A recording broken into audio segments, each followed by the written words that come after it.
Buenas tardes, estimados participantes. Vamos a dar inicio a la tercera sesión del curso de legitimación de capitales y dejo en la palabra al profesor Alberto Parra con la sesión de el perfilamiento de los riesgos y vamos a prepararnos para compartir pantalla.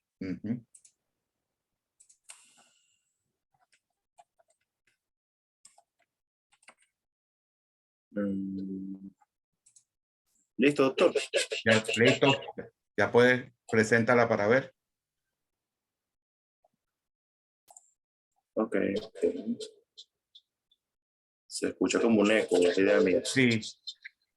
Déjame apagar yo, no voy a hacer que sea, bueno, pero vamos a esperar que comparta pantalla.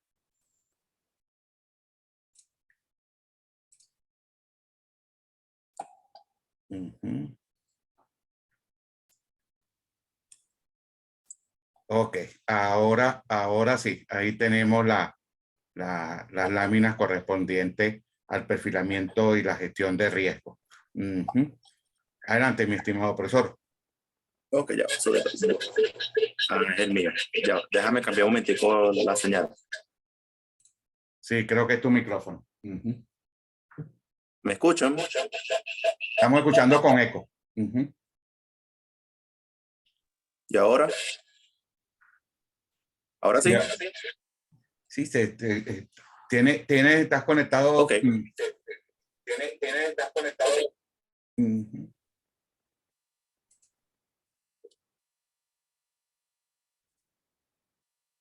¿Se escucha ahora bien? Ahora sí. ¿Se escucha ahora bien? Ok. Déjame.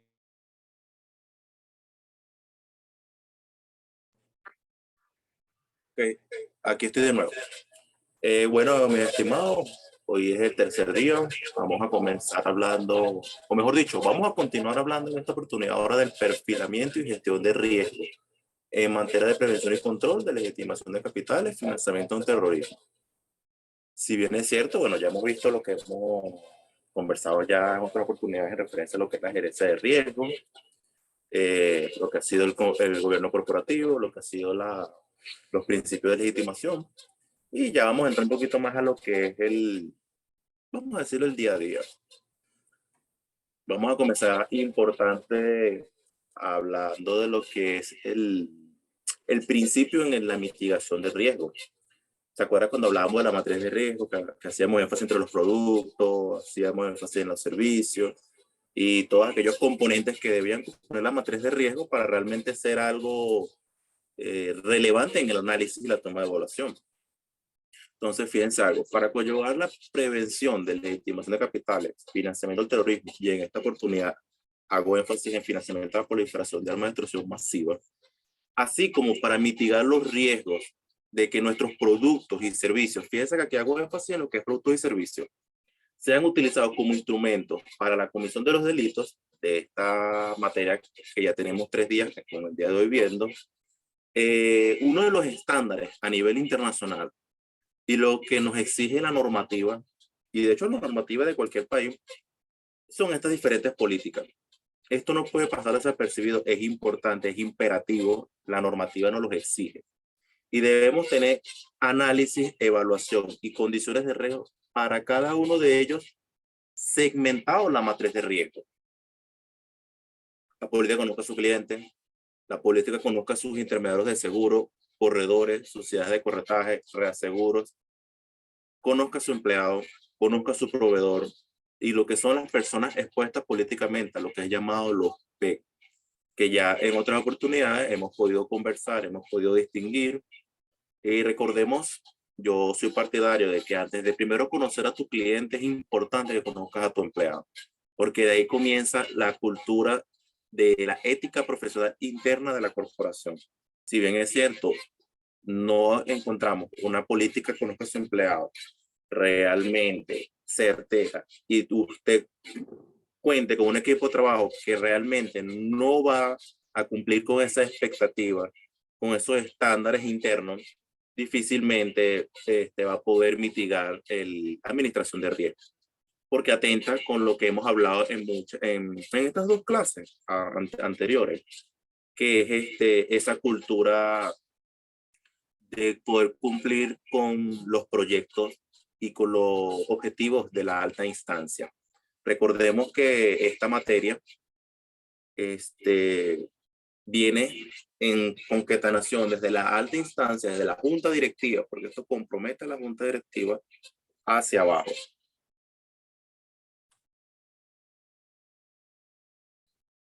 Ok.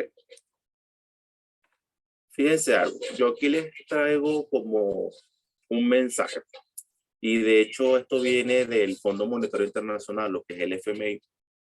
La actividad del blanqueo de dinero, recordemos que el blanqueo de dinero es lo mismo que el lavado de activos, lavado de dinero, legitimación de capitales, en el caso de Venezuela, produce daños difícilmente reversibles para economías pequeñas e inestables como la nuestra. Existen estimaciones que calculan el monto del lavado de activos en una suma que tiene un promedio de entre 500 millones y 1.000 millones por año. El Fondo Monetario Internacional ha calculado que el lavado de activos tiene un valor aproximadamente de entre el 2 y el 5% del producto bruto del mundo. ¿Por qué traigo este pequeño mensaje aquí a colación? Esta materia, lo que es la legitimación de capitales, puede alterar cuando estuvimos hablando del riesgo mercado, incluso el riesgo país de cualquier país, tomando en cuenta, ¿se acuerda cuando yo les hablaba de los factores económicos, macroeconomía y microeconomía? Porque no es lo mismo que un país, su gran parte de sus condiciones macro y micro sean por actividades lícitas. ¿Alguien te preguntar? No, creo que fue en el error. A que este dinero realmente venga de otras condiciones no correctas. Y aquí este mensaje importante. Fíjense algo. Dentro del proceso de administración de riesgo, existe tantos diagramas de flujo. Pero aquí les quise traer uno básico que hace relevancia a la obtención de una tipología. Lo hemos tocado en otras oportunidades, mas no hemos hablado específicamente de lo que es la tipología. ¿Qué es la tipología? Es la clasificación y discreción de las técnicas utilizadas por las organizaciones criminales para dar apariencia a legalidad o los fondos de procedencia lícita o ilícita. Fíjense algo. Todos los reguladores constantemente, incluso la UNIF, nos exigen a todos nosotros, los sujetos obligados, a presentar las tipologías detectadas. Porque si bien es cierto, eso le permite a los diferentes organismos tener un control de esas tipologías que se han ido manejando en el tiempo y que han cambiado. Por ejemplo, cuando en su momento manos de papel, en la actualidad, y para irnos allá, esa preocupación que tienen los reguladores desde el punto de vista de las fintech, que de lleno no es una tipología, pero se está considerando que a través de todos los diferentes procesos que esta fintech, desde el punto de vista tecnológico y servicios financieros presenta, puede darse este tipo de mecanismos de lavado de dinero a través de esos servicios. Entonces, los reguladores le han puesto mucho cuidado a las fintech en esta actualidad. Fíjense, ¿cómo llegamos a una tipología? Descripciones genéricas, descripción de casos, señales de alerta y el diagrama de flujo que representa esa gráfica de ese caso. ¿Qué es la descripción genérica? Básicamente es la explicación de ese proceso. O sea, cómo llegamos desde el inicio hasta el final. Existe una revelación genérica que cuando uno va a llegar a la evaluación de riesgo, tenemos como crear un esquema, que ese esquema nos permita a nosotros poder analizar en qué punto de esos procesos, vamos a poner que estamos hablando de 3 procesos, en qué punto de esos 3 procesos es vulnerable que exista el lavado de dinero. La descripción del caso es explicar desde esa relación en cada uno de los procesos qué es lo que está sucediendo y cómo esto va a afectar a las personas y a la entidad, incluso a la jurisdicción en la que se encuentra. Señal de alerta. son esos elementos que permiten detectar o considerar que esas operaciones son consideradas una tipología. Cuando nosotros analizamos estos tres procesos, cuando ponemos el caso ejemplo, nosotros tenemos que decir, bueno, ¿qué señales de alerta hay en este proceso 1, en este proceso 2 y en este proceso 3? Después que nosotros consideramos y decimos, bueno, de estos tres pasos, el proceso 2 es el que es más vulnerable, en ese punto de evaluación es donde nosotros detectamos la gran cantidad de alertas. Y llegamos a este punto del diagrama de flujo. Es donde nosotros decimos cuáles pueden ser las modalidades o los medios utilizados para que eso definitivamente ya se detecte como una tipología. Entonces, ya nosotros establecimos señales de alerta en los tres procesos, pero yo agarro ese proceso 2 que yo ya dije, aquí es donde está la vulnerabilidad, extraigo ese punto y hago el diagrama de flujo. ¿Por qué? Porque el regulador, antes de presentar una tipología, nos va a exigir todos estos mecanismos para decir, efectivamente, esto es una condición. Y se compara con todas las demás instituciones financieras del mismo sector. O sea, todas las áreas bancarias, todo el área de seguros, todo el área de valores y así sucesivamente. Y aquí entonces podemos decir, esto es una tipología detectada. Esto es algo que quizás pueda llevar 15 días, un mes, 2 meses. Muchas veces uno considera históricos, considera una serie de antecedentes financieros, antecedentes en actividad económica, antecedentes desde el punto de vista legal de esa institución o esas instituciones para poder detectar esa tipología. Ahora, considerando eso que estábamos hablando, podemos hablar de las etapas del Sistema Integral de Administración de Riesgo. Caso Venezuela, Sistema Integral de Administración de Riesgo. Habla de 4 puntos macro. Esos puntos macros se pueden ir digregando dependiendo de la institución o instituciones. Y lo hemos conversado cuando hablábamos de gestión de riesgo. Incluso cuando hablábamos ayer de los principios básicos. Identificación, medición, control y monitoreo. Fíjense que esto nos va a llevar a un punto clave. Riesgo inherente menos control igual a riesgo residual. Porque si bien es cierto, después que tú identificas y llegas a ese monitoreo, ya lo que queda es identificar el riesgo inherente y dar un control constante sobre el residual. Porque es ahí donde nosotros vamos a ver cuáles son las características, las alteraciones que tiene tu cartera. Entonces, identificación. Identificamos los riesgos de lavado de activos inherentes al desarrollo de las actividades de la cooperativa. Esos riesgos que afectan directamente a la institución. Luego, medimos la posibilidad y probabilidad de la materialización de ese riesgo. ¿Cómo lo hacemos? Una matriz de riesgo. Control. Aplicamos después de que ya identificamos y medimos cuáles van a ser los controles que vamos a aplicar ahí. Fíjese que ya en los primeros 2 puntos identificamos el riesgo inherente y aquí llegamos al control. Si ese control se lo vamos a aplicar porque es un riesgo alto, un riesgo moderado, un riesgo bajo. Por eso es que al ladito tienen los colores. Y por último, tenemos el monitoreo, que es la evolución del perfil de riesgo consolidado, que eso es llamado realmente aquí en Venezuela e internacionalmente el perfil dinámico. Porque una cosa es el perfil con el que el cliente llega, que es un riesgo inherente, bien dicho. Después que nosotros medimos, aplicamos los controles, resulta que es un cliente de riesgo alto, aplicamos un control de debida diligencia intensificado y resulta que el cliente a lo mejor no es moderado. Entonces vamos a hacer un monitoreo sobre ese cliente para ver si dentro de 6 meses ese cliente sigue siendo moderado o su perfil cambió. ¿Cambió por qué? Porque a lo mejor se asoció con alguien o de repente sus ingresos ya no son, vamos a hablar de un monto. Resulta que él declaró $1,000 y ahora son 10,000. Entonces es ahí donde volvemos a identificar. Este proceso es un circuito que va a depender del monitoreo constante sobre tu cartera, sobre un cliente en particular, sobre unas empresas, sobre empresas relacionadas. Ahí es donde hablamos ya de la experticia del profesional. Y es por eso también que ciertas instituciones, y vuelvo a repetir, lo he dicho en reiteradas oportunidades, tienen evaluaciones fuera de las que nos exige el regulador de manera bimestral, trimestral, cuatrimestral, mensual.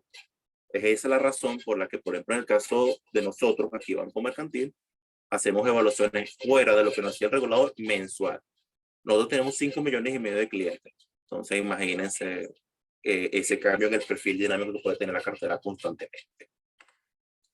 Ahora, aunado a eso, es importante destacar los elementos mínimos de ese sistema integral. Eso no, fíjense que dije mínimo, no máximo.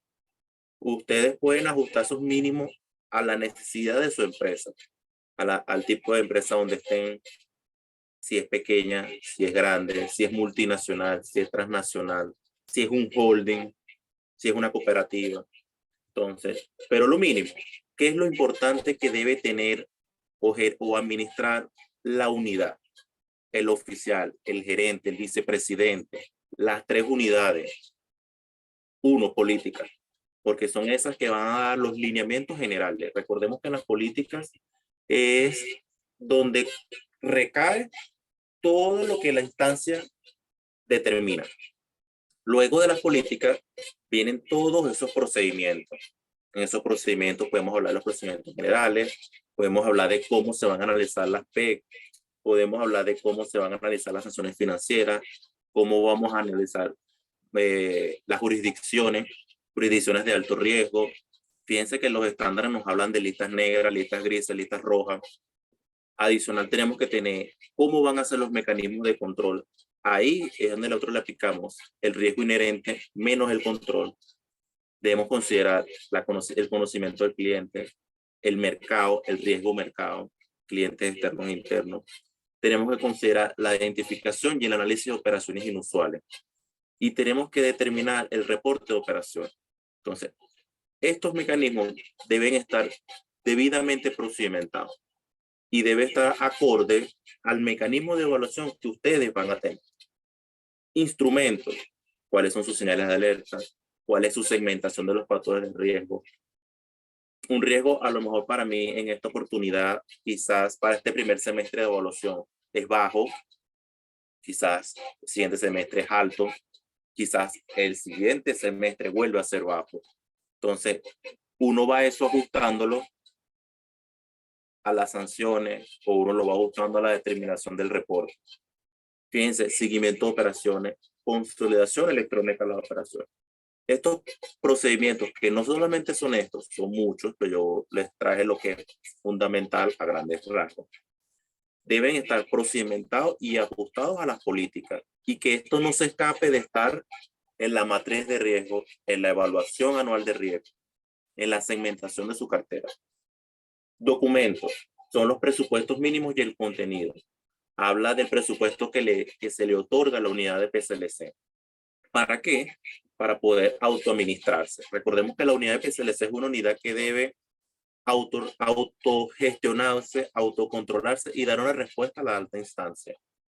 4, estructura organizacional. Debe estar bien determinado quiénes son los miembros de la administración, quién es el representante legal y, por supuesto, el oficial de cumplimiento y todas sus funciones. Y eso no se destaca del gerente o de los demás que estén por debajo de la línea de mando. Órganos de control, que por lo general son las áreas de Contraloría Fiscal o la Contraloría Financiera y Auditoría. Auditoría interna por lo general es una unidad que está muy de la línea con la unidad de PCLC. Y de por sí auditoría interna tiene entre sus funciones velar por la efectividad y la eficacia de los controles que aplica la unidad de PCLC. Por eso es que ellos evalúan, por ejemplo, el POA, evalúan el plan de seguimiento y control, evalúan cómo están los sistemas parametrizados, evalúan la matriz de riesgo. La unidad de auditoría interna no tiene decisiones sobre la matriz de riesgo de la unidad de PCLC. Sin embargo, puede dar sugerencias para esquematizar el riesgo mercado. Infraestructura tecnológica, la evaluación y esa constante parametrización de las herramientas tecnológicas. Divulgación de información. Esto es lo que se da a los reguladores, lo que es llamado los reportes internos que se presentan a la alta instancia, que se presentan a Contraloría, y los reportes externos, que en el caso de Venezuela es el RAS, y es el que se le presenta al regulador cuando un caso determinado se presenta como una actividad sospechosa. Antiguamente, en la antigua normativa, te exigía que el oficial de cumplimiento debía presentar ante un comité estos casos. Ya no. El oficial de cumplimiento tiene total autonomía de decisión y es él quien decide cuándo esos casos se deben de reportar. ¿A quién? Al regulador. Y la capacitación, que eso va de mano del presupuesto, debe estar adaptado a todas las organizaciones.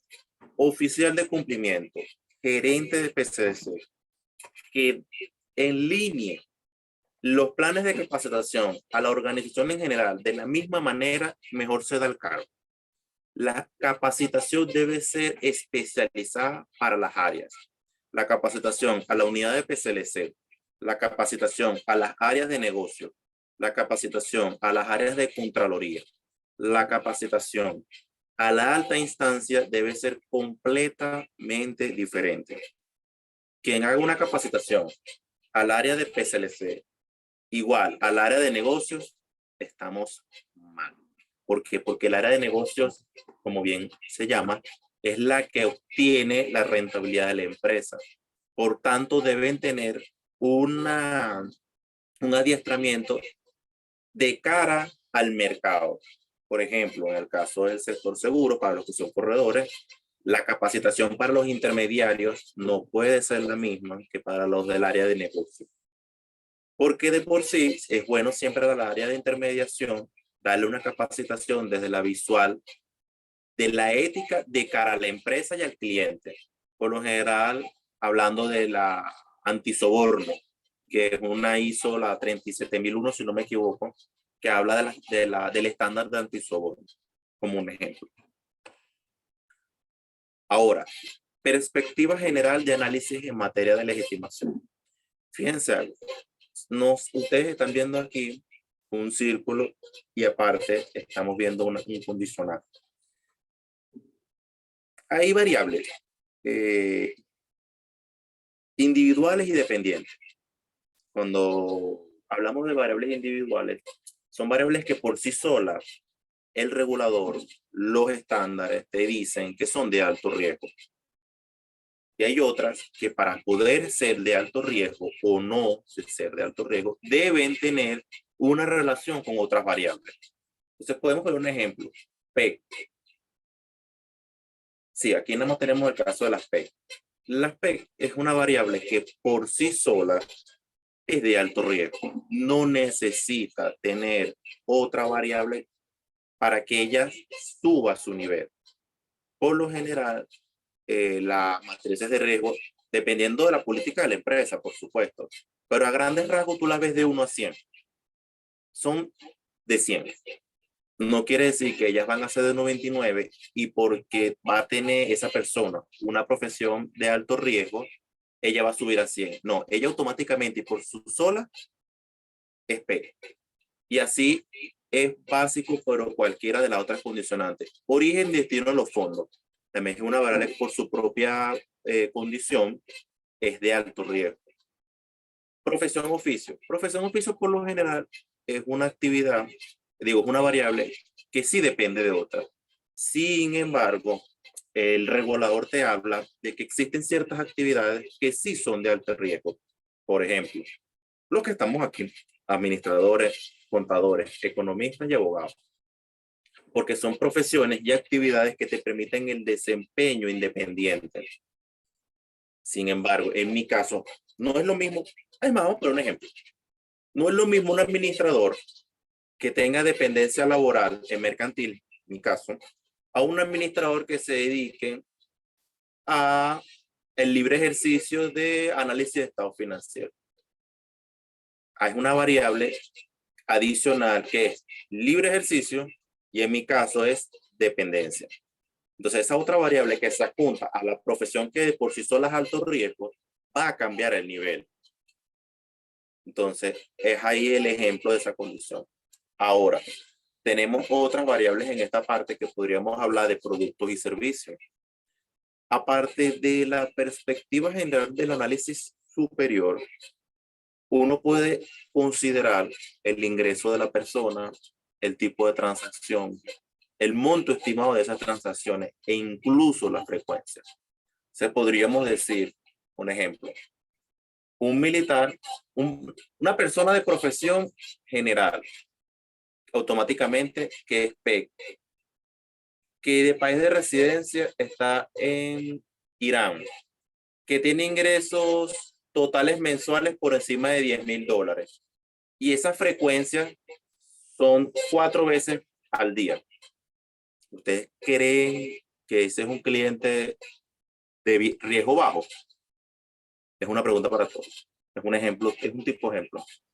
Es de riesgo alto, ¿Por qué?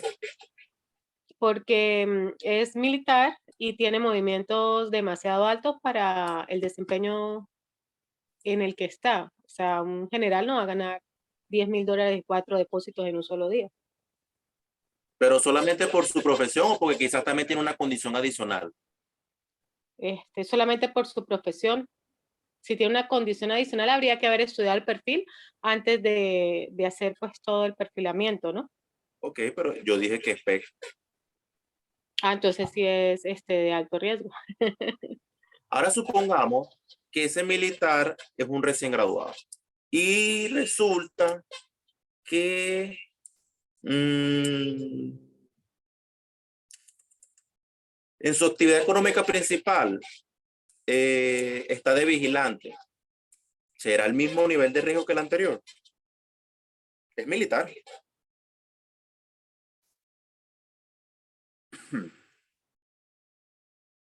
¿Se me escucha? Eglis, te quedaste pensativa, Eglis. No, creo que no es el mismo riesgo porque está recién graduado y tiene una actividad adicional que es ser vigilante. Y no es PEC. Y no es PET, exacto. Entonces sí, quizás siga siendo un cliente de alto riesgo. ¿Por qué? Porque es un militar. Pero le tiene ciertas variables adicionales que no se le aplican en el caso del otro, como el caso de que es PEC. A lo mejor tiene los mismos ingresos. Fíjense algo, le di la vuelta. Y si tiene los mismos ingresos, pero resulta que no es PEC y resulta que su actividad vigilante, pero tiene 10,000 mensual, la misma condición de la otra persona, ¿lo consideraría el mismo nivel o no?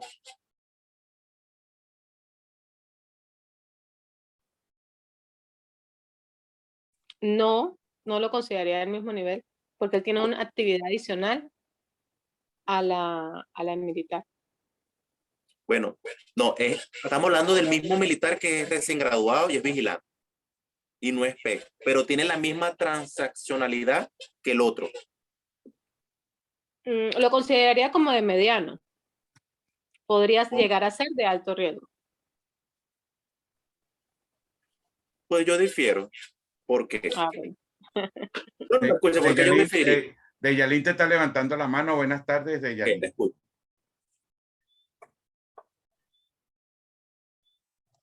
Buenas tardes, no deje que termine el profesor. No, yo la quiero escuchar porque voy a dar la respuesta y si es la respuesta, entonces lo interesante es ponerlo a pensar. Fíjate que puse 3 condiciones. De una primera, una segunda y de esta segunda traje una tercera.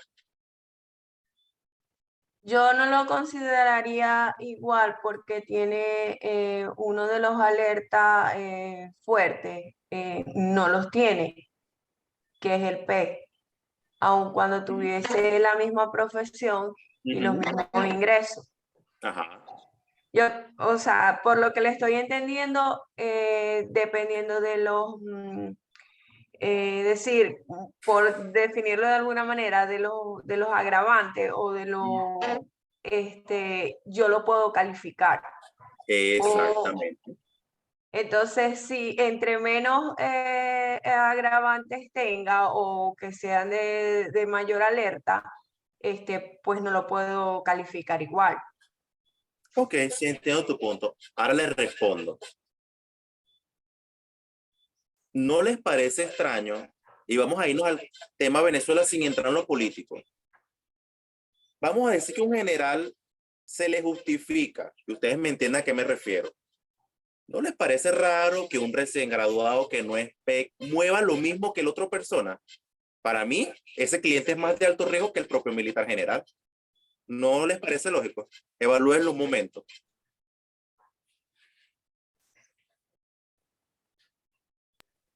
Muy lógico, sí, claro, porque si un recién graduado va a manejar la misma cantidad de dinero que maneja uno con tanto tiempo de, por llamarlo de profesión, y gane lo mismo, es de más alto riesgo porque si usted recién graduado, ¿dónde va a ganar tanto dinero tan rápido? Exactamente.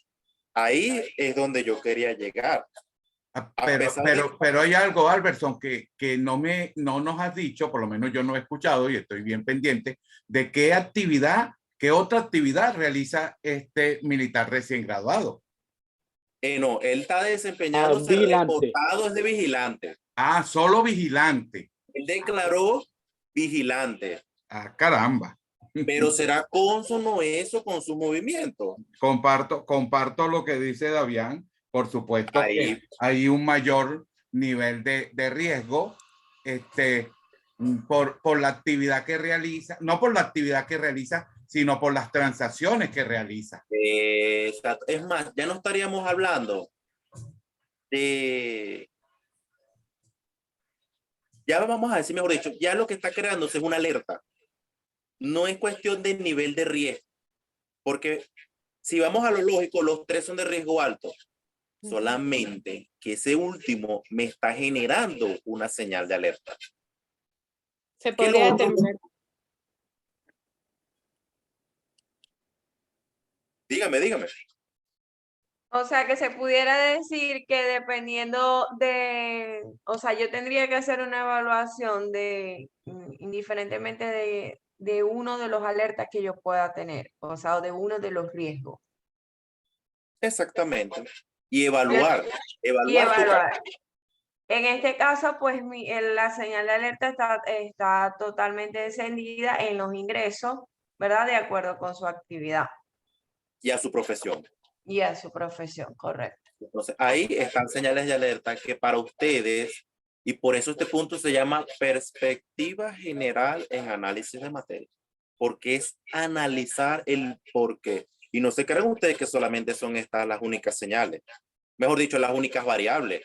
Existen N cantidad de variables que uno puede considerar, en variables tanto cuantitativas como cualitativas. Y eso es para hacer fiesta, señores.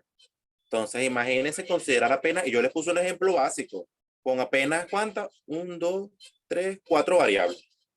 Pero imagínense analizar una cartera de riesgo, una cartera de clientes con 60 variables cualitativas y 60 variables cuantitativas. Llámese cualitativas las de arriba, cuantitativas las de abajo. ¿Verdad que es un trabajo? Hay que ser muy bueno con los números, hay que ser muy bueno evaluando y haciendo matrices de riesgo que te permitan a ti, en grandes rasgos, poder evaluar tu cartera y poder decir, mi cartera es de bajo riesgo, es de moderado riesgo o de alto riesgo. Y mucho más allá, estar monitoreando ese perfil dinámico de esa persona. Porque vamos a poner un ejemplo del mismo militar, el último militar, y que de repente deje de transar en 2 meses. Y casualmente, 2 meses más, hace la misma cantidad de transacciones 3 veces más. Una señal de alerta. Pero ¿qué es lo que te va a realmente permitir ver eso? Tu matriz de riesgo y tu evaluación de riesgo. Aquí vamos a volver a tocar un poquito. Fíjense que volvemos a traer esto después de que ya lo hemos hablado. ¿Por qué ustedes creen que se lo estoy trayendo de nuevo? Pónganse a ver, esquematizar cómo puede pasar todo esto. De estos ejemplos básicos de 4 situaciones, ¿a qué podemos volver a caer? en el riesgo reputacional, en el riesgo operativo, en el riesgo legal o riesgo de contagio. ¿Será o no será lógico eso? Ujú. Pregunto.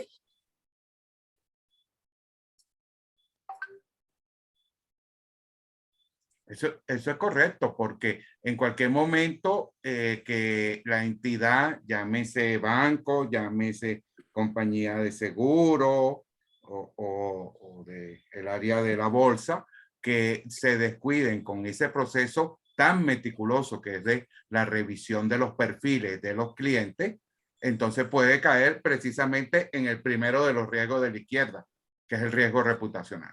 Ujú. Y fíjese, doctor, que usted dijo la palabra clave, descuidarse. Ujú. Descuidarse. Esto es diario.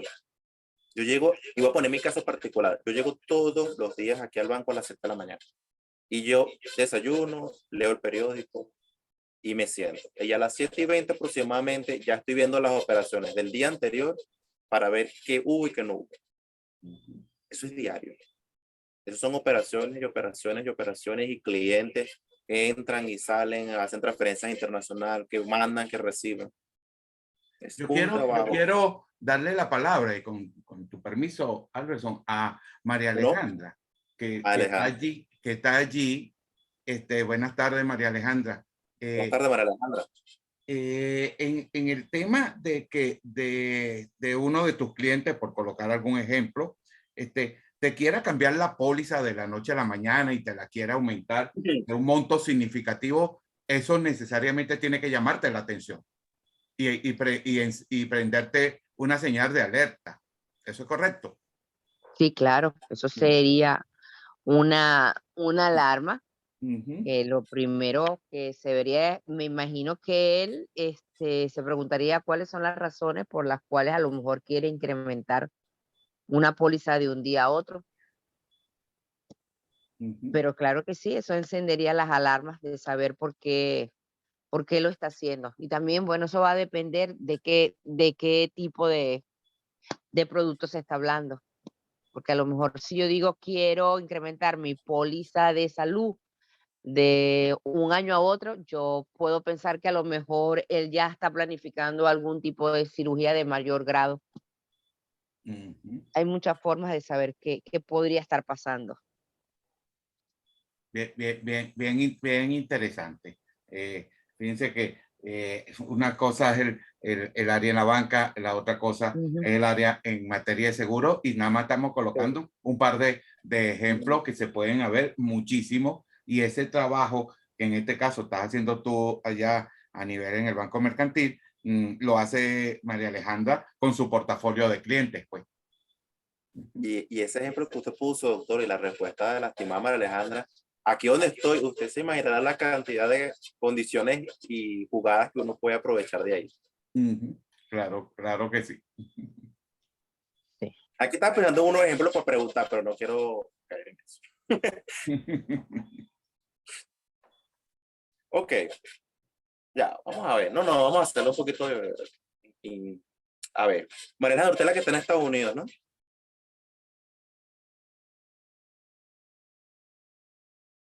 Sí, estoy en Estados Unidos.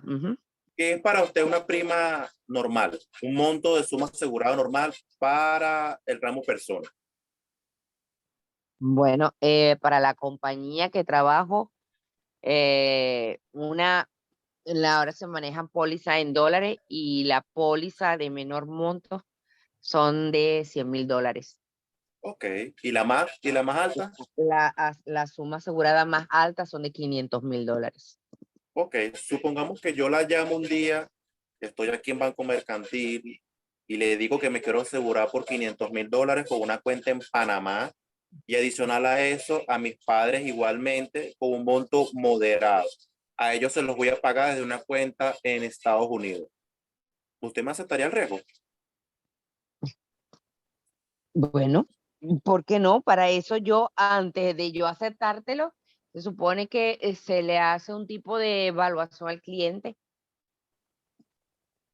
y dependiendo de lo que arroje esa evaluación, porque normalmente el seguro, si yo te voy a hacer una póliza de salud, existen ciertos cuestionarios en el área de salud para saber, y se manejan varios parámetros Ok, para pero el poder tomar perfil el que le estoy cliente. dando yo, el perfil financiero que yo le estoy dando yo para usted, ¿es normal o es un perfil como fuera de lo común para las primas, el método de No, pago, la porque especie? yo como cliente, yo te puedo decir que yo voy a comprar el monto que yo considere que o puedo manejar, porque a lo mejor estoy en Venezuela y necesito una póliza más alta.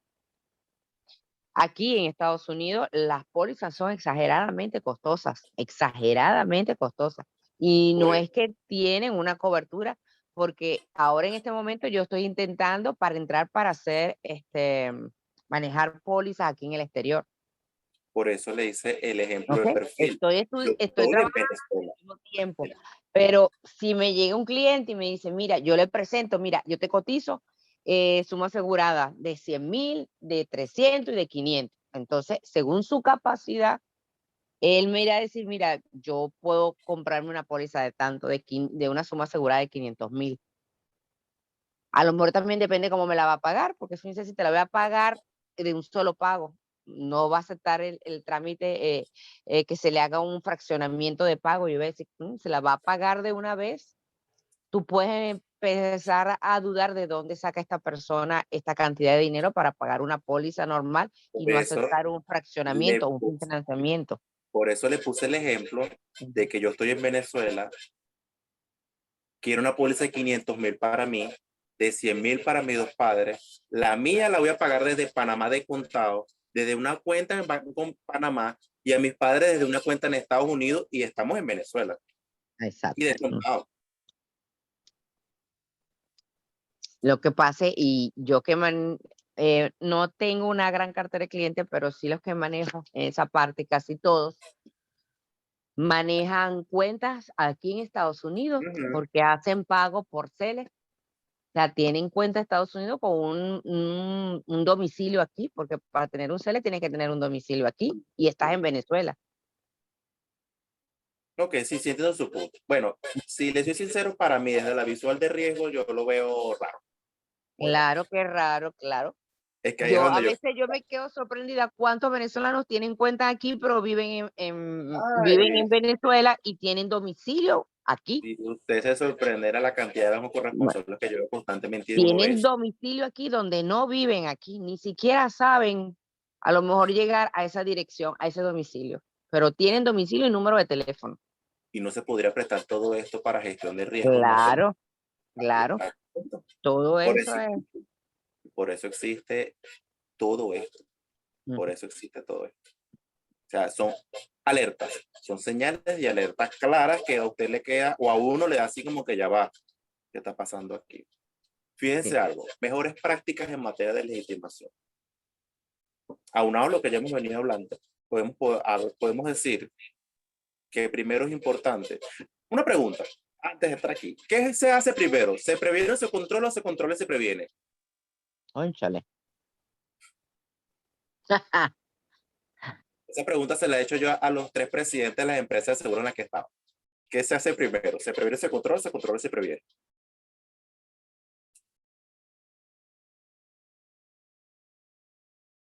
Quien quiera responder, no le den miedo.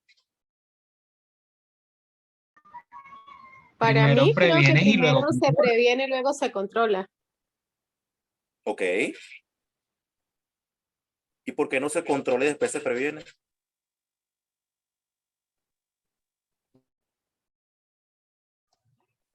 Yo considero que primero se controla y luego se previene. Usted Porque a considera que través, primero se controla y después se previene. sí, porque en el control puede radicar la prevención. Ujú. Por ejemplo, si yo tengo una matriz de riesgo y establezco los controles, puedo prevenir que esos riesgos lleguen a ocurrir y por supuesto o los puedo minimizar y en eso está la prevención. No sé, desde mi punto de vista, de repente estoy errada. Ambas son válidas. Prevenir y controlar y prevenir. La diferencia va a ser en el momento. ¿Por qué? Cuando un cliente entra nuevo o unos clientes, lo correcto es que tú prevengas y controles. Pero cuando ese cliente en su perfil dinámico y ya usted está detectando que algo está pasando, usted va a controlar en ese momento para nuevamente retomar la prevención. Ambos son válidos en diferentes instancias. El inicio y el perfil dinámico. ¿Vieron? Ambas son válidas. Lo que pasa es que es la instancia. Si primero se tiene que prevenir de entrada, cuando estamos comenzando prevenimos y controlamos, pero cuando detectamos una señal de alerta, hay que controlar para luego volver a prevenir. Como decir, vamos a controlar para retomar la cosa. ¿Sí me entienden? Entonces, Sí, va a depender del escenario. exactamente. La instancia, realmente yo creo que la palabra es la instancia, más que el escenario. Entonces, fíjense. Jorge, te levantó la mano, Albert. Adelante. Lo que pasa es que como no puedo ver no Sí, por eso te estoy llamando la atención. Jorge, Ok. levanta la mano. Sí, bueno, de verdad que estoy tan impactado con este tema principalmente porque para mí todo esto es nuevo y créeme que esto para mí ha creado una nube en mi mente porque realmente me inspira Qué bueno. a involucrarme cada vez más en esto y a buscar más cursos para seguir avanzando en esto, ¿no? Pero realmente me parece muy, muy interesante. Yo, por ejemplo, de mi punto de vista, en base a la conversación, veo que uno primero tiene que controlar la situación que se esté presentando para después prevenirla, porque si no controlas algo, ¿cómo lo previenes? O sea, ese es mi punto de vista por el momento. Son instancias, son escenarios que van a depender de las circunstancias. Ambos son válidos. Lo que pasa es que de entrada, lo correcto para comenzar el proceso de identificación es bueno que primero prevengas y controlas. Por eso las unidades se llaman prevención y control. Pero ¿por qué no llamarse control y prevención? Ese es el punto. Pero es bueno que su comentario, de verdad que esto es un área que voy a hablar por mí, a mí me apasiona. A mí la gestión de riesgo, de todo, pues yo manejo todas las áreas del riesgo y sobre todo la parte de legitimación, lo motiva a uno porque te permite ver una arista financiera, administrativa, gerencial, legal. Hasta tienes que ver la parte ingenieril cuando tienes que ver la parte operacional. Entonces es una visión y es una cuestión muy holística. Y el día a día te pone a ti como que, bueno, a mí me da risa porque a veces uno escucha en los pasillos, no solamente el área bancaria, lo escucho en el área del sector seguro, en la área donde yo he estado como asesor. Es que ustedes son los policías. No, no es que somos policías, es que nosotros cuidamos los intereses de la alta instancia. ¿Cuál intereses? El riesgo reputacional, el riesgo legal y pare de contar. Por eso es que legitimación de capitales como unidad responde directamente a presidencia ejecutiva. Ahora, mejores prácticas en materia de legitimación. Fíjense que por qué quise hacer todo este preámbulo, porque entramos en la prevención política, tener políticas claras, establecer mecanismos, lo que ya vimos anteriormente. Conocimiento. Esto que estamos viendo hoy es tener conocimiento. Porque después que tú conoces, entonces ya tú puedes, concha, le voy a identificar todos esos riesgos que identificación. Después, cuando yo identifico y ya yo estoy claro que hay que prevenir, ya yo sé, ya yo conozco que esto puede pasar en cualquier área y que ya yo identifiqué, uno recapacita y dice, hay que tener cultura de esto.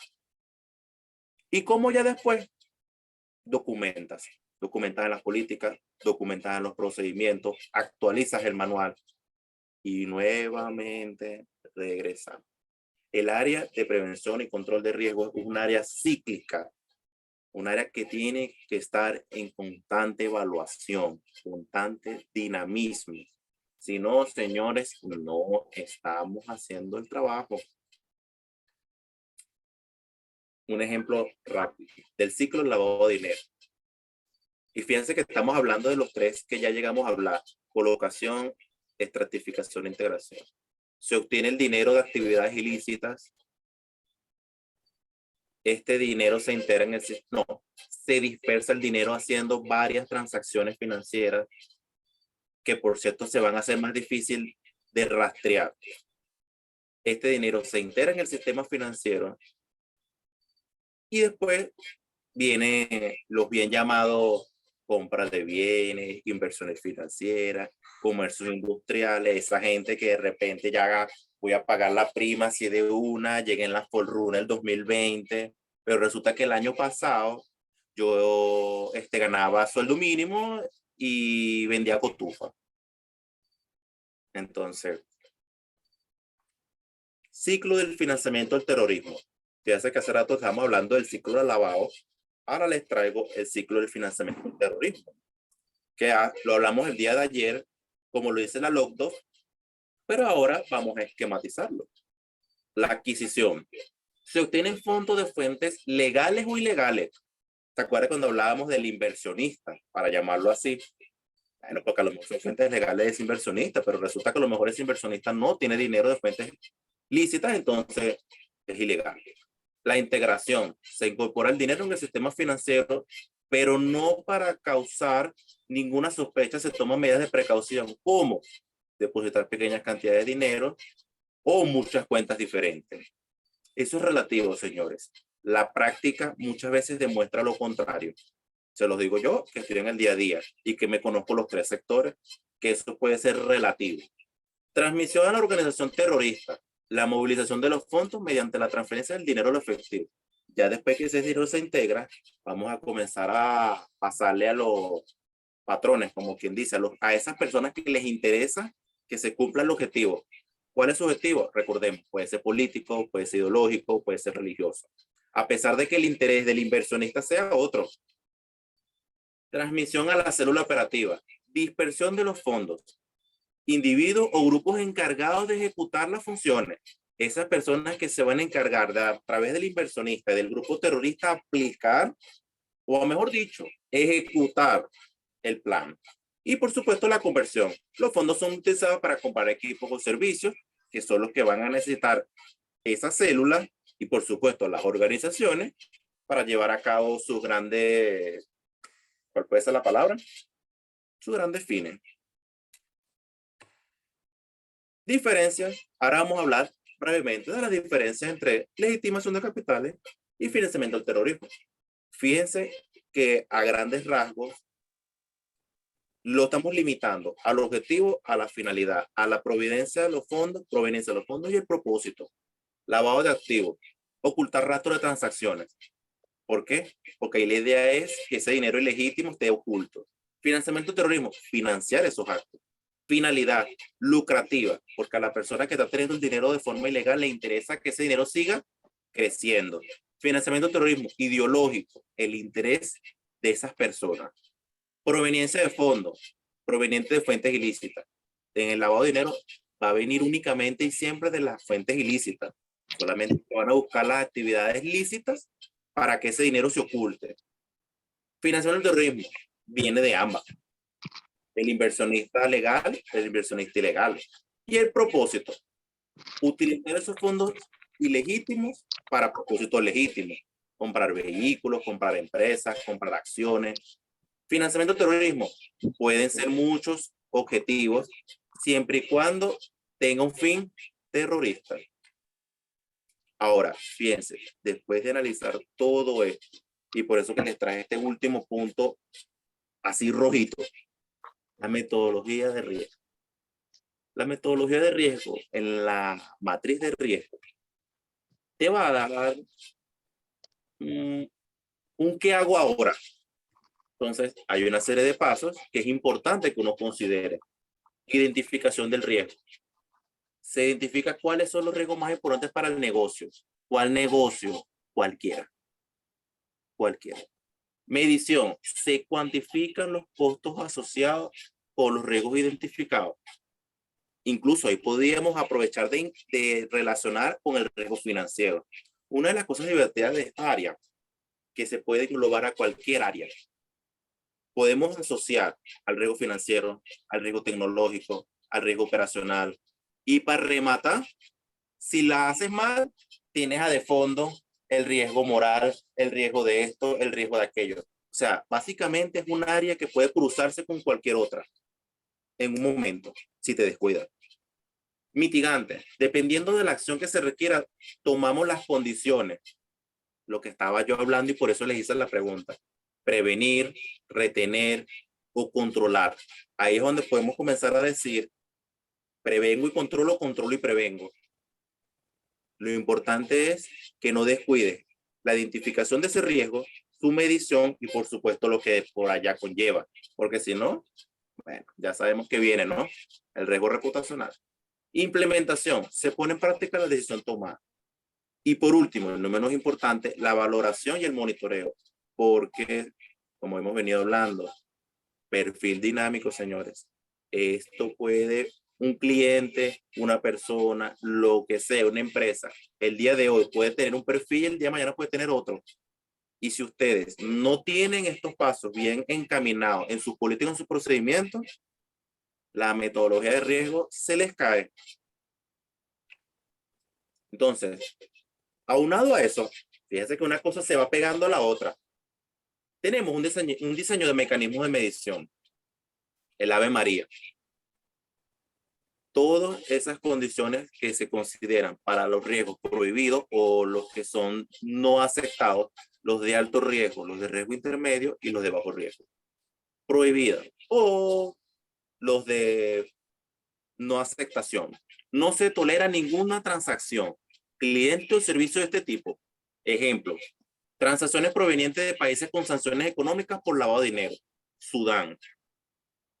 Si usted está dispuesto a recibir dinero de ese país a través de su cuenta, y usted tiene una cuenta aquí en Banco Mercantil, señor, usted se la van a bloquear. Sí.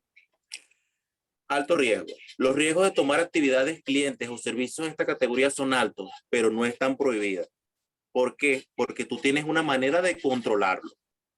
Las entidades financieras saben que se debe monitorear o prestar más atención a clientes en transacciones de esta categoría.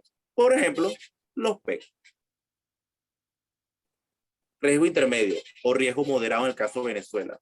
Representan transacciones o clientes de alto riesgo estándar, si considera los de alto riesgo. Eso es lo que le llamamos, lo que es bien, un segundito.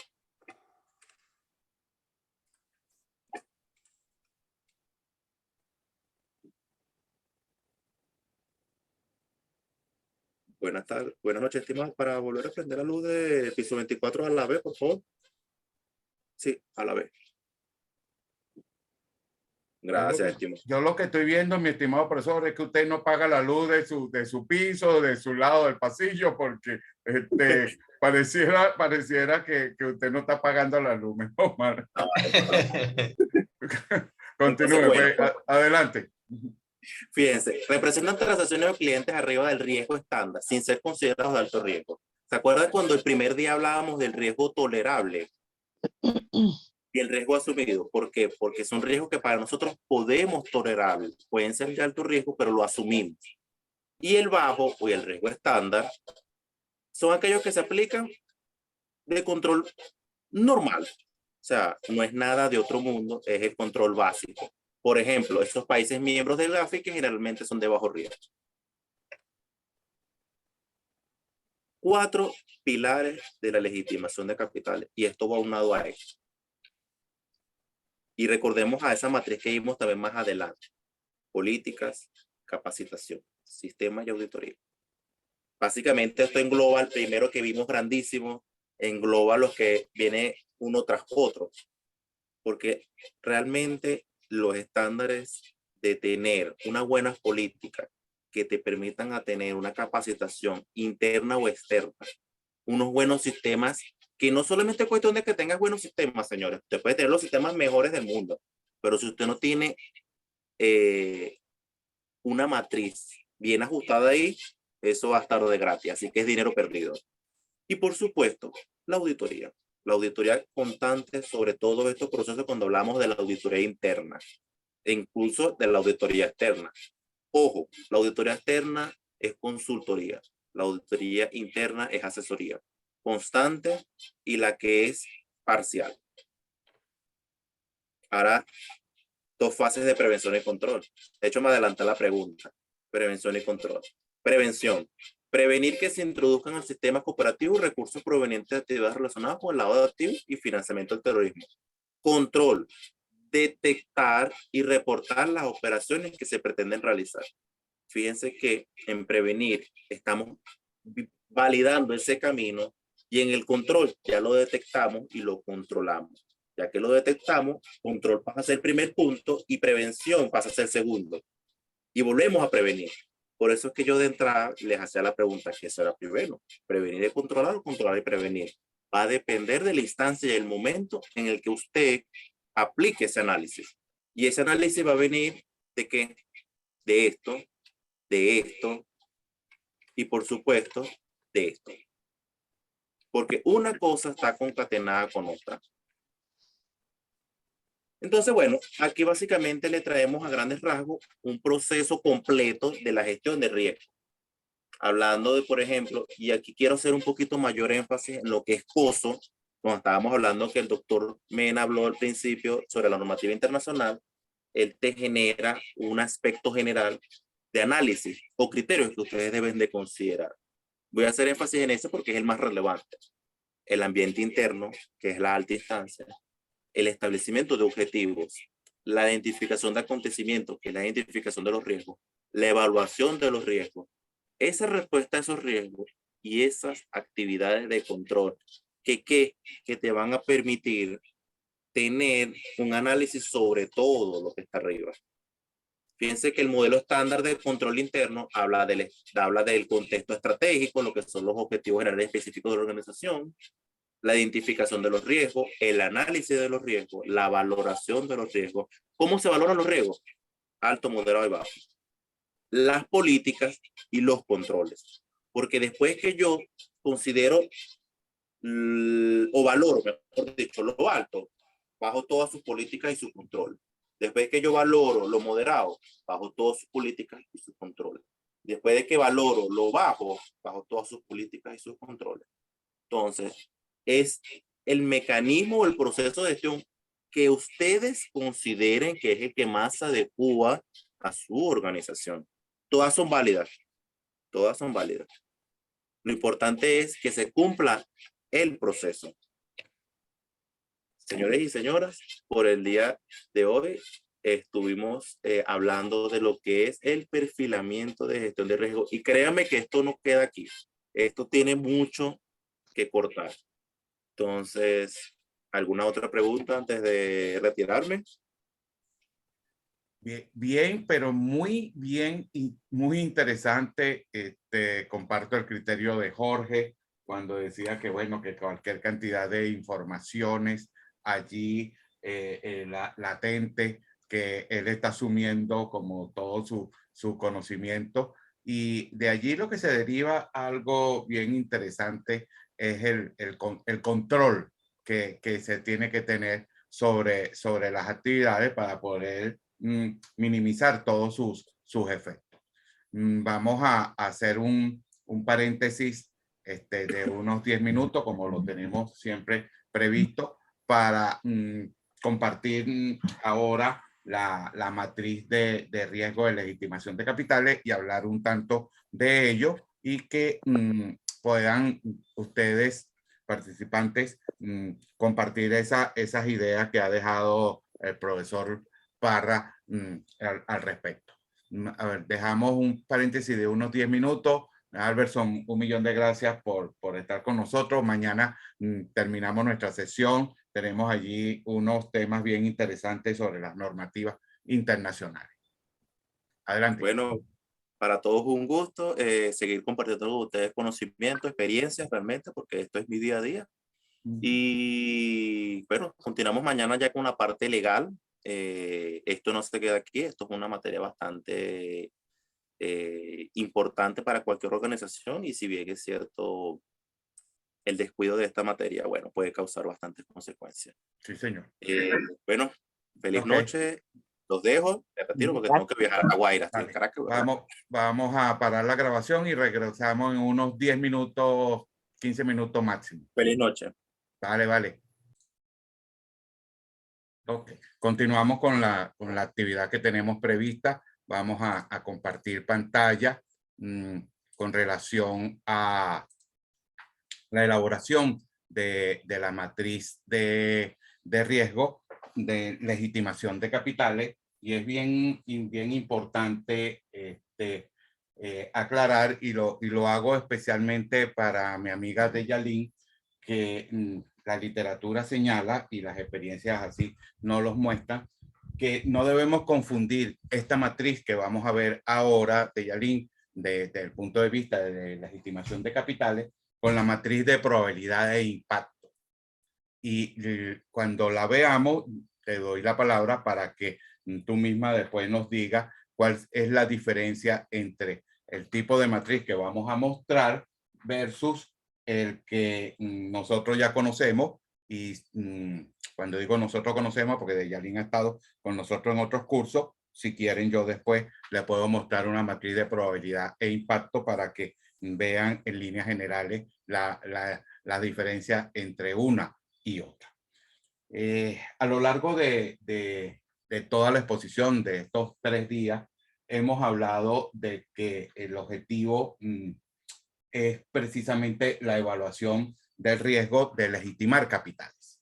Y en ese sentido, vamos a establecer unas pautas y un ejemplo que voy a estarlo monitoreando aquí en mi otra computadora, de forma tal de que lo podamos explicar claramente con esos datos que traemos de una literatura y de lo que el profesor Albenson nos señalaba.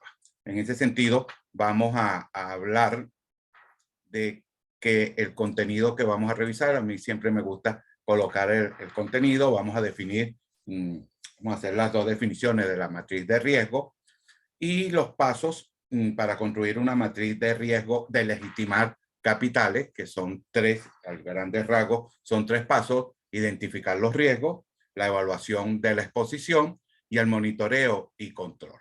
Entonces, en ese sentido, vamos a hablar en primer lugar de la definición que tenemos acerca de la matriz de riesgo. Esta primera parte que estamos mirando acá, este primer párrafo, es una definición muy general acerca de lo que es una matriz de riesgo. Es una herramienta gerencial que sirve para calificar y evaluar los riesgos que una empresa está dispuesta a aceptar. Ese concepto que está allí, esa apreciación que está allí, sirve para cualquier tipo de negocio. Primero, es una herramienta, por supuesto, que se utiliza a nivel de la gerencia para calificar y evaluar los riesgos que la empresa está dispuesta a aceptar. En el caso de los bancos, en el caso de las compañías de seguro, el profesor Albenson asimismo lo señalaba, las instituciones bancarias están dispuestas a aceptar un nivel de riesgo, las empresas privadas también están dispuestas a aceptar un nivel de riesgo, dependiendo de cuál sea su tipo de negocio y la actividad a la que se realice. Esa matriz, que vamos a ir mostrando un poquito más adelante, facilita, ayuda a la toma de decisiones. Y ayuda a la toma de decisiones de aquellos riesgos que tengan más probabilidades de ocurrir y de impactar las operaciones. Me voy a parar allí para que de la sesión de lo que estaba comentando el profesor Albertson, ¿cuáles son esos riesgos de toda esa dinámica que él señaló que tendrían mayor probabilidad de ocurrir? La de legitimar los capitales, la de financiamiento del terrorismo. ¿Cuál es, en tu criterio, Davián, pudiera ser el que tenga mayor probabilidad de ocurrir? Y con el ejemplo que el profesor colocaba en el caso del militar general, luego del militar recién graduado. Davián, ¿cuál sería la que tenga mayor probabilidad de ocurrir?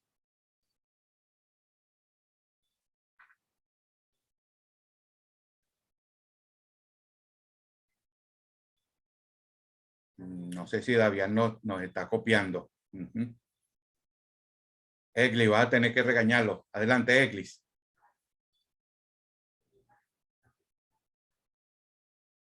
No, yo no puedo regañar a Davián, ¿cómo se le ocurre? Bueno. ¿Por qué no lo podemos regañar? Cuénteme usted. No, porque es el oficial cumplimiento de mi empresa, entonces después se me complica a mí la cuestión. Está muy bien. En función de eso que planteó el profesor Parra, ¿cuál es tu criterio que tú estabas disertando con él? ¿Cuáles, en tu criterio, serían los de mayor probabilidad de que ocurriesen los riesgos? Yo creo que la legitimación de capitales es más fácil que exista al financiamiento al terrorismo, porque es más fácil legalizar un dinero ilícito, vamos a decirlo así, que apoyar alguna ideología política o alguna ideología terrorista, ¿no? Entonces, en mi concepto, por la experiencia que manejamos nosotros en la organización, considero que es más factible que se dé la legitimación de capital. Y por supuesto, el elaborar la matriz precisamente es para monitorear y calificar y evaluar esas probabilidades de que esas cosas ocurran.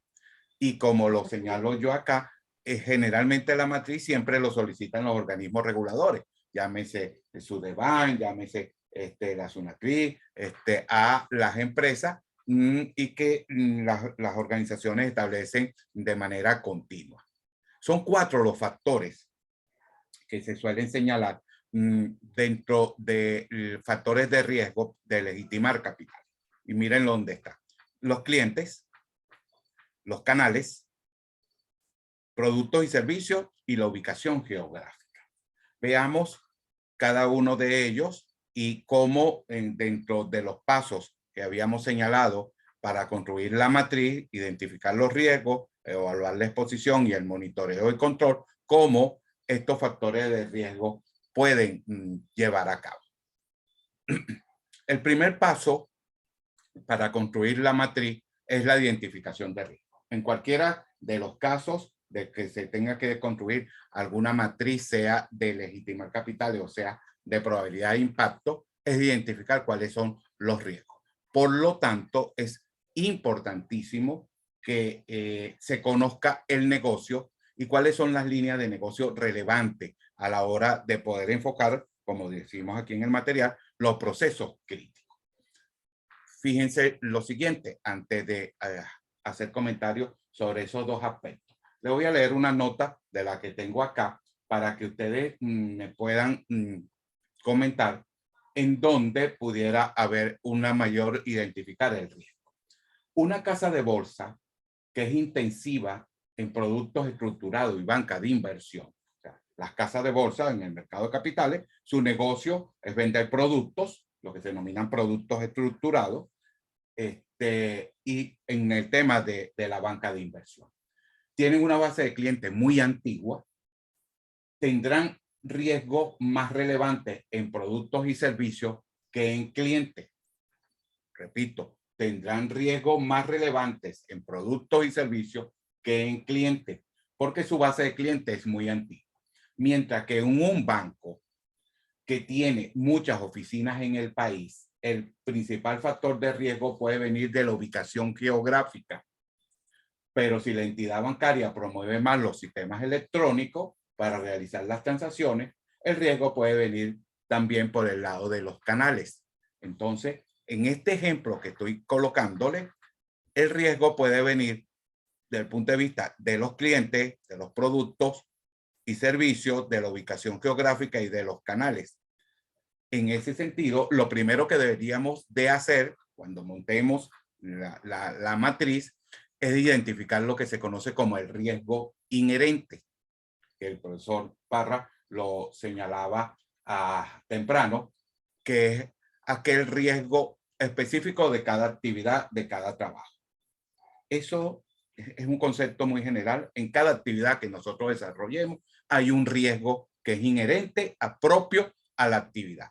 No puede ser eliminado, si lo podemos minimizar, no puede ser eliminado, pero porque se encuentra en los procesos de trabajo, llámese en el área laboral, llámese en el área industrial, dependiendo de las áreas donde cada uno de nosotros nos desenvolvamos, hay un riesgo que se denomina riesgo inherente. Por otro lado, el riesgo efectivo es la estimación calculada para reflejar por cuáles de los factores, de los 4 factores anteriores, de estos que están aquí abajo, clientes, canales, productos y servicios, por cuáles de ellos hay más posibilidad de que se materialice el riesgo.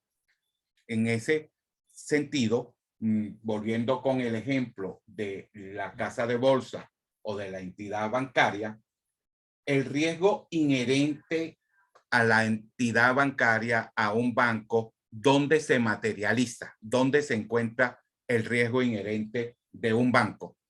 Y le voy a dejar después la pregunta, el riesgo inherente a ustedes, tanto a Eglis como a Davián, como a María Alejandra, que están en el campo del seguro. Pregunto para Deyalín, pregunto para Dubla, en un banco, ¿dónde se materializa el riesgo inherente? Recuerden que es el propio de la actividad. ¿Dónde? Deyalín, ¿dónde lo puedes observar en el caso de un banco? En las transacciones, en el ingreso de, en el, El principal negocio de un banco es, el negocio del banco es transar dinero con sus clientes, es la intermediación financiera. Capto dinero y presto el dinero. Ese es el negocio. correcto. Ajá. Ajá. Entonces, partiendo de esa base, capto dinero de un cliente y presto dinero a otro cliente. Y por lo tanto, los clientes, el riesgo inherente lo tengo con los clientes y lo tengo con el dinero, porque es propio de la actividad. Podemos minimizar el impacto de esos riesgos, lo podemos controlar, podemos saber en el caso de los clientes quiénes serían los más riesgosos, los menos riesgosos. Sí. Bueno, tomando en consideración lo que estaba hablando el profesor ahora, yo me imagino que ellos para hacer ese estudio, ellos deben hacer una clasificación del tipo de la cartera de cliente. Y luego de clasificarlo, bueno, de acuerdo al que les dé una alerta, pues hacer un estudio más detallado de cada uno. Entonces, sí, viéndolo desde ese punto de vista, sí se puede controlar. Tanto es así que se materializan y la normativa de la banca y las recomendaciones señalan hasta 5 clasificaciones para los clientes tipo A, B, C, D y E, y señalan qué tipo de actividades y en función a eso, dónde ingresaría un cliente tipo A, un cliente tipo B, un cliente tipo E, que sería el de mayor riesgo. En este caso es hacia la letra más pequeña, el de mayor riesgo. Y si es desde el punto de vista solo dinero, si no es solo cliente, si no solamente es el cliente, es el dinero que se recibe también. Sí, yo me imagino que debe ser, ahí sí entraría primero las cantidades que se manejan, el número de transacciones, ¿verdad? Y de alguna manera allí también aplica lo que sería el origen y destino, que era lo que él hablaba. Pero más aún, o sea, considero que debería de ser por las cantidades manejables. De hecho, cuando usted apertura cuentas, esas son una de los datos que usted debe llenar. Por ejemplo, cuáles son las cantidades que usted estima manejar y en cuántas transacciones estima manejar durante un periodo. Entonces, supongo que por allí es que lo pueden controlar, pues, lo pueden calificar. Y de esa manera, calificándolo, clasificándolo, lo pueden controlar. Eso que tú estás señalando, entonces, ingresaría sobre la definición de lo que es el riesgo efectivo.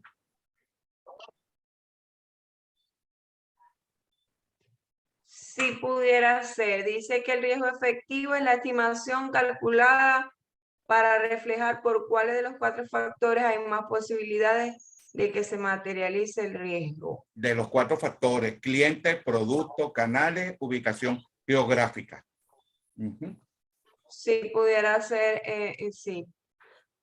Por ejemplo, una oficina bancaria, y me voy a ir hasta allá, hasta el Táchira, donde está Eglis, ¿tendría un mayor potencial de riesgo esa oficina por el sitio, la ubicación geográfica y su situación que otra oficina que esté en el centro del país, Eglis.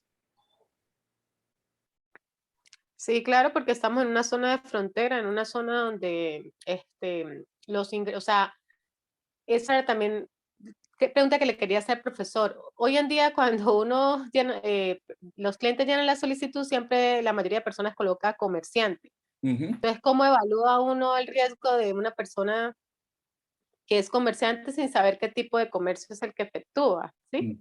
Porque colocan comerciante, cuenta propia. Entonces, acá en el Táchira, por estar en zona de frontera, el riesgo de una oficina bancaria es más alto que el de una zona de Caracas. Y En mi concepto, no sé, precisamente, ¿no? y precisamente es en función a la ubicación geográfica, Eglis, a los clientes, a los productos, a las transacciones que se hagan vía los canales.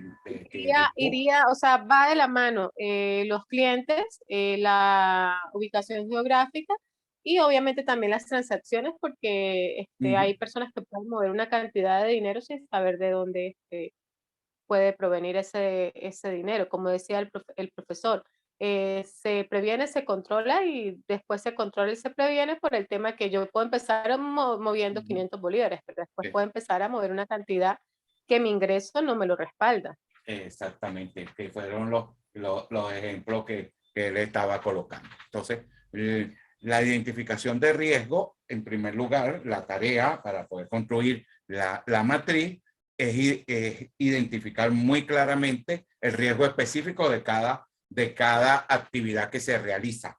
Y entonces, si me llega un cliente que su función y me dice que es comerciante, pero no me especifica qué tipo de comercio, ahí es donde, Egli, ustedes tienen que ahondar más para saber qué tipo de actividades es la que el cliente está señalando como comerciante y que puede ser que encuentres un tipo de riesgo dependiendo del tipo de comercio que esa persona esté realizando. Entonces, allí es bien específico de que ustedes sean muchísimo más agudos a la hora de que ese cliente esté llenando sus datos y diga que simplemente es comerciante.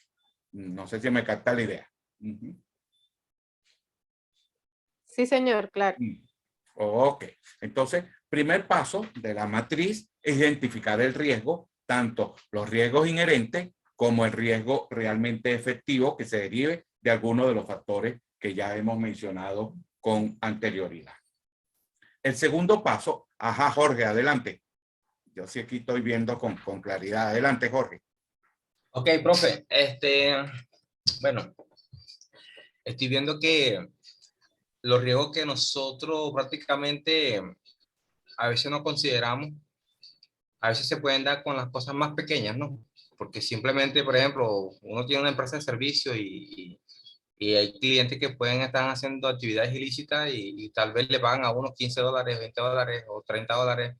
Eso tendrá un tipo de consecuencia para la empresa que recibe ese dinero.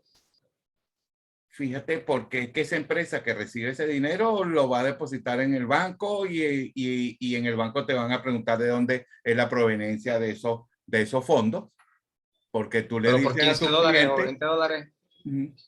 claro, pero estás hablando de cantidades pequeñas y cuando tú multiplicas esas cantidades de 15, 20, $50, que es un promedio más o menos de lo que se paga aquí por servicio, y confírmame tú, por un servicio de internet y televisión, $50 mensuales.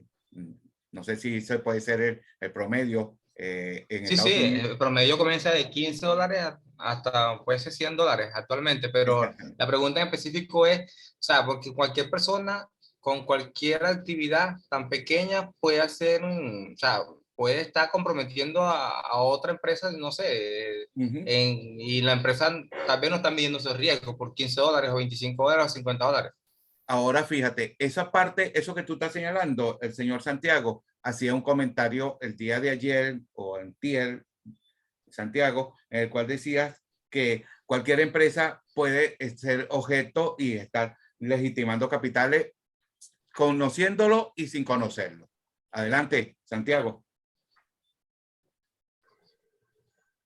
Pues sí, profesor, con respecto a lo que dice el colega que habló de los 15 dólares que ponía en riesgo, Ya yo voy ayer le contigo, puse un Aníbal. ejemplo, cuando usted también me lo... Ayer le puse un ejemplo pequeño y usted colocó uno grande, cuando yo le hablaba del mercado de las pulgas. De las pulgas, correcto. Uno va allá y ve la cantidad de dólares inclusive. Es algo, un exabrupto lo que usted ve ahí, porque la verdad en la calle están llenos de dólares. Es un lavado de capitales, blanqueo, como se llama. Independientemente, sea una empresa pequeña o grande, puede lavar, como le dije, puede estar lavando activo, también puede caber este concepto aquí. Blanqueo de capital. Eso es correcto. Incluso cuando hablaban cuando hace ratico se hablaba un riesgo, la identificación. Ajá, aquí. En la Una identificación, el riesgo digo inherente, el yo, riesgo efectivo. Sí, donde dice, es el riesgo, es el inherente, es el riesgo específico de cada trabajo o actividad. No puede ser eliminado, pues en cada trabajo o proceso se encontrarán riesgos, correcto.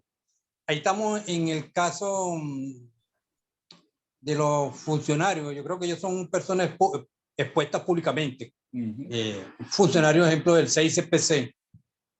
Un sueldo de ellos llegará algo en un sueldo írrico. Y usted puede ver, profesor, que llegaron nuevo a trabajo el jueves, hoy, ya pasado mañana tienen una camioneta y 2 camionetas. Sí, sí, esas son las cosas que inmediatamente se encienden las alarmas. Vamos a darle chance. Las alarmas. Sí, vamos a darle el chance a Aníbal, que levantó la mano. Adelante, Aníbal. No, profesor. En apoyo o en suma a lo que estaban hablando el compañero Doble, el compañero Jorge, esta mañana casualmente estaba dándole inducción a los nuevos ingresos en el corretaje acerca de la materia de legitimación de capitales que tiene que hacerse cada vez que ingresa nuevo personal. Y uno de los gerentes estábamos hablando de este mismo tema, que actualmente ya cualquier empresa es víctima o puede ser utilizada para legitimar capitales. Y puso un ejemplo muy sencillo, Farmatodo.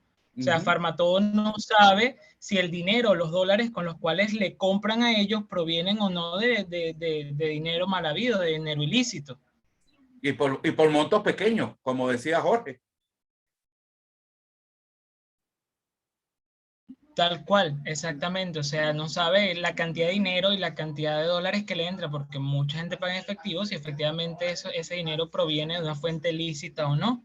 Entonces, de esa forma también se legitima capitales. No necesariamente tiene que ser a través de un banco, a través de una póliza de seguro, a través de créditos al valor, sino de cualquier forma, o sea, de cualquier manera sencilla en cual tú puedas colocar el dinero ya en el ámbito financiero nacional.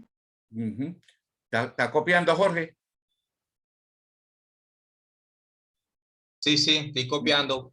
Entonces, eso me llama la atención porque realmente a veces uno puede estar, o sea, puede ser víctima de algo como eso y tal vez está en desconocimiento real de que eso puede estar pasando. Y cuando de repente a uno le llega una auditoría y, mira, tú recibiste, no sé, tantas veces por un año el pago de fulano de tal y ese dinero era... Entonces, ¿cómo uno responde o qué respuesta uno daría allí en caso jurídico o algo con ese tipo de temas? Porque uno de eso a uno lo pone a pensar mucho. Eso es correcto y mañana vamos a pedirle al profesor Parra que dentro de la normativa jurídica nos haga aclaratoria sobre esos aspectos. Y fíjate que a mí lo que se me ocurre, colocando lo que señalaba ahorita Aníbal, Aníbal, una de las maneras en que quizá pueda monitorearse y el control sobre esos pequeños montos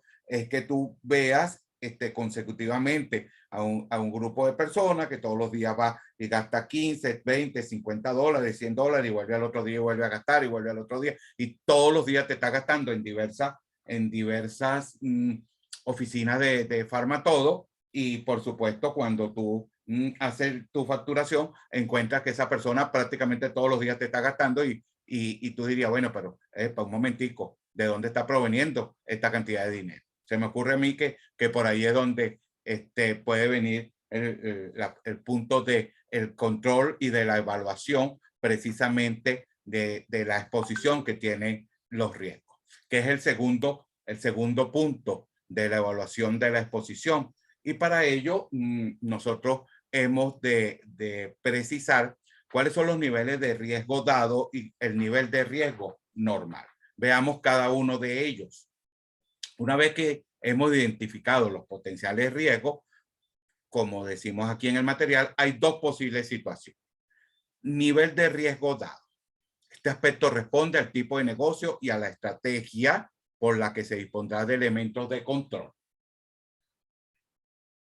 Eso lo que está significando es que el tipo de negocios y los controles y las estrategias que tenga que la empresa, en este caso el banco o la compañía de seguro, dependiendo de los tipos de negocio y las estrategias que tenga para abordarlo, entonces existirá un nivel de riesgo dado, como lo decía el profesor Parra, un nivel de riesgo aceptable, dependiendo de los tipos de negocio. Y ayer veíamos en una de las láminas que él mostró qué tipos de negocio se pueden haber, y creo, no me recuerdo, creo que fuiste tú mismo, Jorge, el que le colocaste el de las casas de juego, que esos son tipos de negocio de muy alto riesgo y que tú tienes que trazar estrategias precisamente para ese tipo de negocio y aceptarías un nivel de riesgo llamado dado. Entonces, en ese sentido es, bueno, yo acepto este tipo de riesgo hasta este máximo de nivel.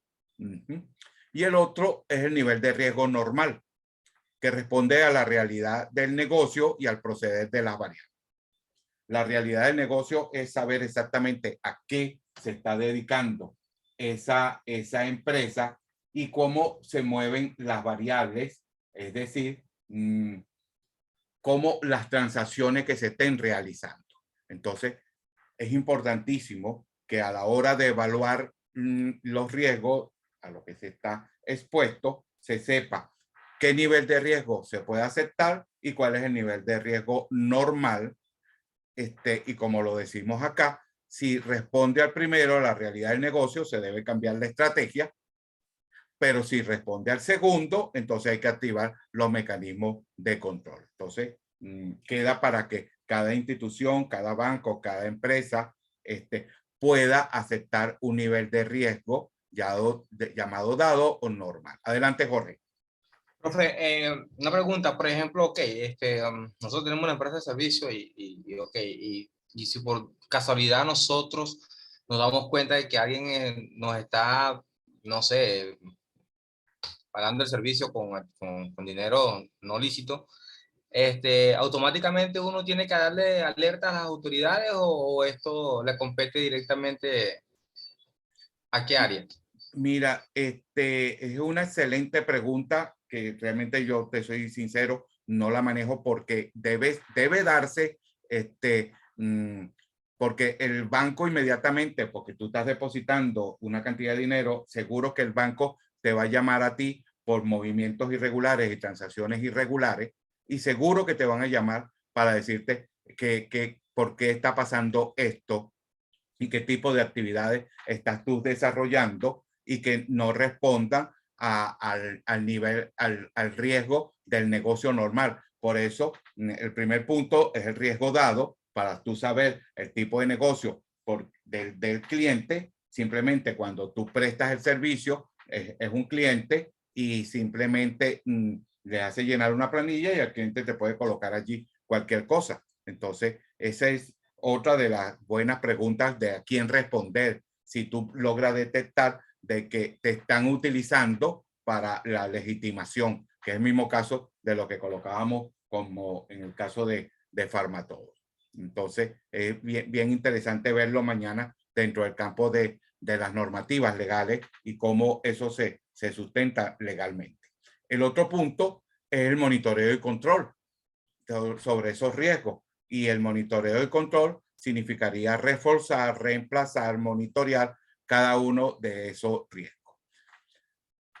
Vuelvo a insistir que lo que le voy a mostrar en este momento es una matriz, un ejemplo de matriz de legitimación de capitales muy distinta de la matriz de probabilidad e impacto. Aquí la tenemos. asumiendo el caso de 2 oficinas bancarias y asumiendo el caso de clientes y de producto, y las 3 pasos con los cuales se conforma la legitimación de capitales, la matriz de riesgo, la identificación, la evaluación y el monitoreo. Fíjense, simplemente les trabajé con el caso de los clientes. Supongamos que la oficina bancaria A, el 80% de sus clientes es denominado riesgo alto. Ese riesgo alto, hay enorme probabilidad de que suceda ese riesgo. En cambio, en la oficina B es apenas el 20% de riesgo alto. Esto pudiera darse el caso, como lo comentábamos, Egli, de que esta oficina bancaria A está ya en el Táchira y la oficina bancaria B está aquí en Caracas.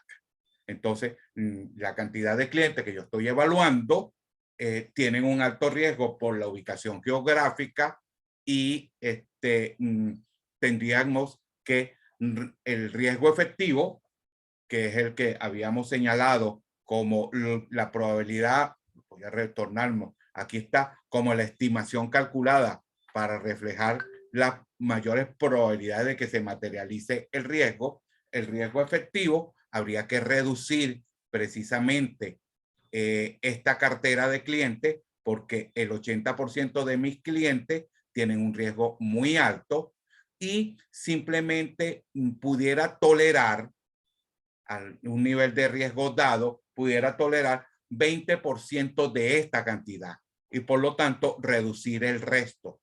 Y como control hay que reforzar y tomar medidas mucho más enérgicas. Entonces aquí simplemente lo que estamos mostrando son aspectos con relación, fíjense en el caso de la oficina bancaria B, solamente riesgo alto un 20%, el riesgo efectivo es mantener los controles a la hora de que se materialicen, el nivel de riesgo normal es un riesgo aceptable porque apenas el 20%, y los controles es mantener los controles dentro del punto de vista de controles de riesgo muy bajo.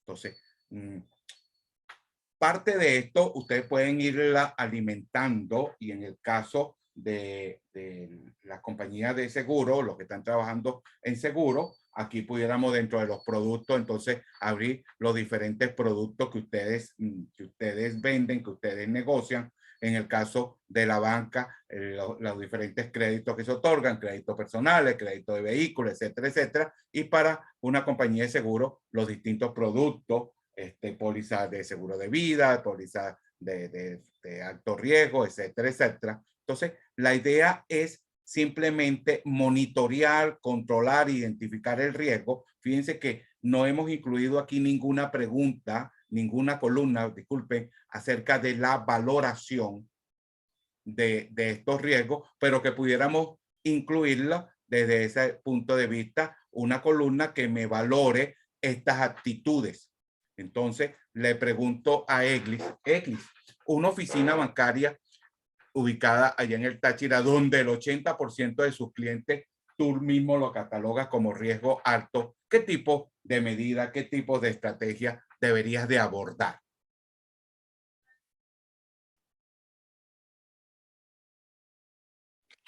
Primero tendría que revisar muy bien la documentación, pues para bajar ese nivel de riesgo alto, ¿sí? Si quiero continuar con la sucursal de ese banco acá en esta zona.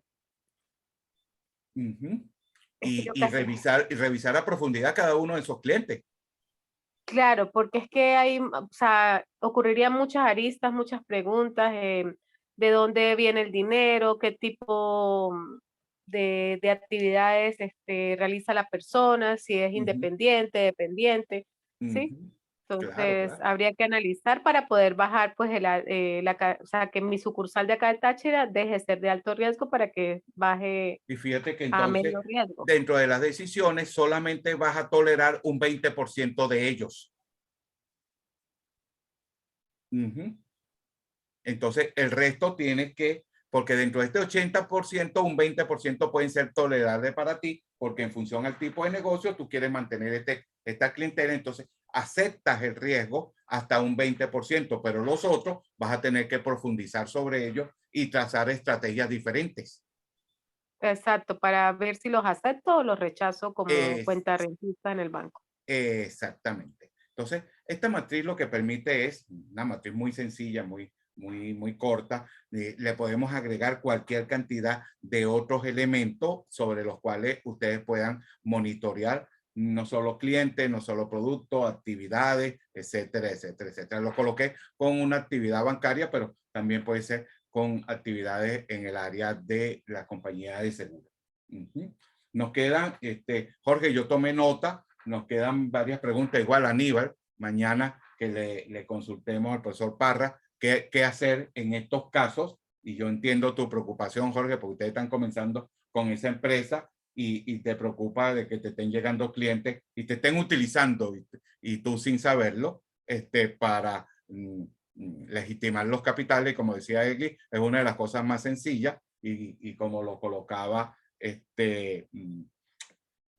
Santiago, hoy en día en cualquier caso se pudiera estar haciendo esa actividad.